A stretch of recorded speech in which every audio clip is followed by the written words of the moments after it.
Okay. Full-fledged passion assault.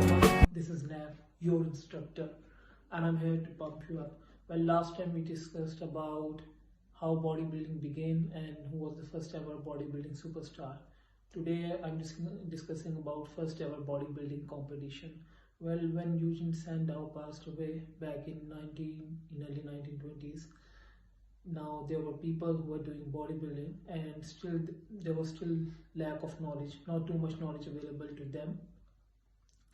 But still, with research, it was proven again and again that development of physique, of aesthetic physique and athletic physique is very good for health, and it's related with health benefits.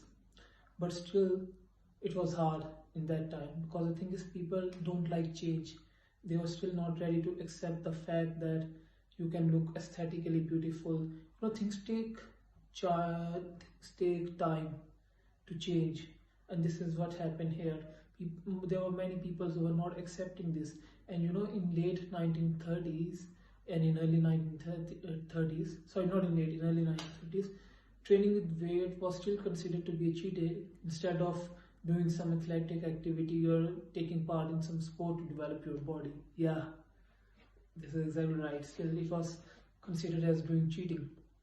So now, people who were training in early 1930s and early 1920s, they were comparing their body with all those stone lifting guys.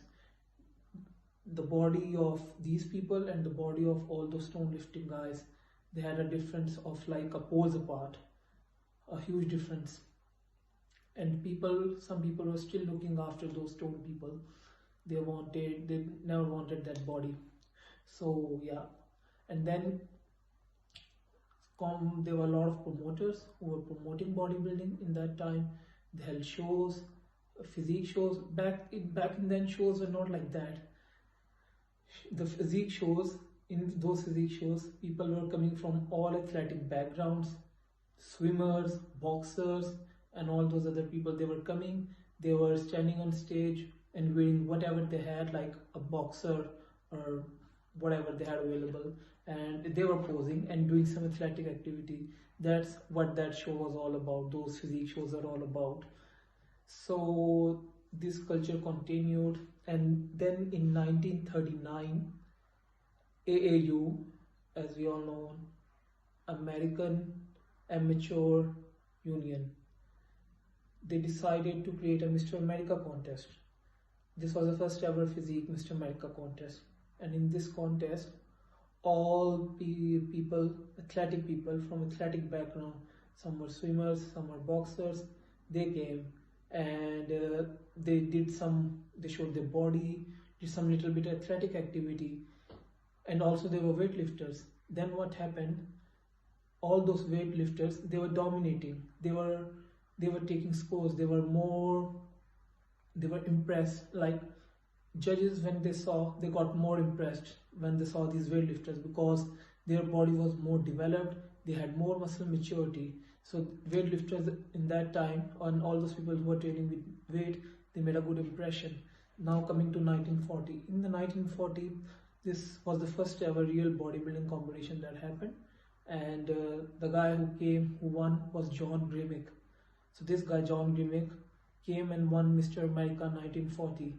So people came and then asked him, what's the secret behind your physique? And so then John Grimick said, I only train with weights.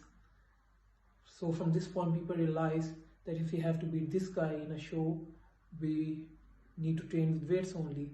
And this is how this all culture started. So all those next year contests, people training with weights, there was a proper physique shows. That's all until 1940.